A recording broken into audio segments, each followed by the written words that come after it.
right, everyone, so we are continuing to track these storms as they move out towards the east. As you can tell, already making its way into Cameron County. Brownsville, I apologize, it looks like this one is not going to be for you, but McAllen up to Edinburg, Elsa, and farther out towards the east is where we're seeing a majority of this rain. Alamo out towards Wesco, finally getting a bit of a break here, but McAllen to Alamo up towards about Edinburg, down 107 into Edcouch, Elsa, La Villa, Santa Rosa, Primera, and Harlingen, even Combs. In fact, speaking of Combs, I want to zoom in there. That's where we're getting the biggest or the strongest rainfall right now, the heaviest amounts of rainfall right now within that region from Santa Rosa out into Combs. We're looking at down into getting out towards Tovar Road and then farther out to 507 out there, down into Primera and Palm Valley and getting just north of Harlingen.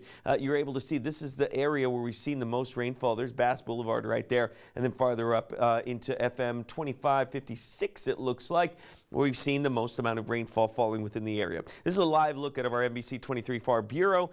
Still a little bit of drizzle on the camera itself, but it looks like most of the rain has finally subsided within the area.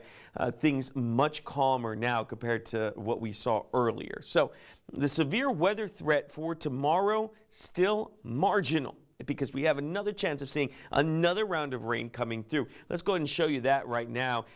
So overall tonight, you know, we've had most of this moisture continuing to flow through. But look at what happens tomorrow. We're going to start the clock here at about 5 a.m. Notice that while we remain mostly cloudy, we'll get a bit of a break towards the afternoon.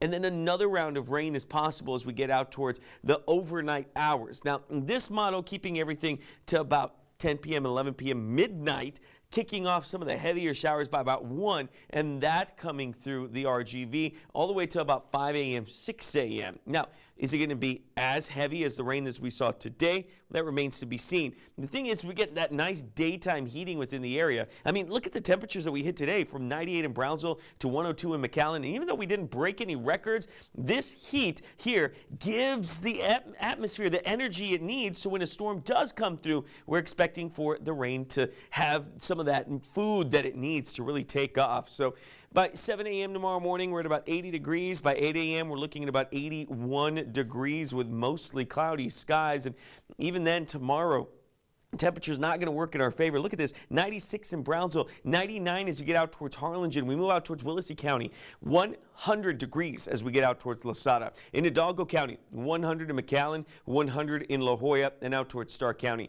102 in Rio Grande City, Roma, and Falcon. So that gives you an idea. That feels like temperature tomorrow should be between 114 and 116. So again, that feels like temperatures, that relative humidity and that regular temperature together, that's what gives you that feels like temperature. And we are looking at those temperatures back up one more time. Rip current risk for tomorrow off of high and into moderate. And even as we look at your 7-day forecast, we're looking at those hot temperatures remaining. I'm going to have to add a 30% chance of rainfall for Tuesday because it looks like we're going to get some rain. All right, folks, we are going to take a quick break and we'll be right back.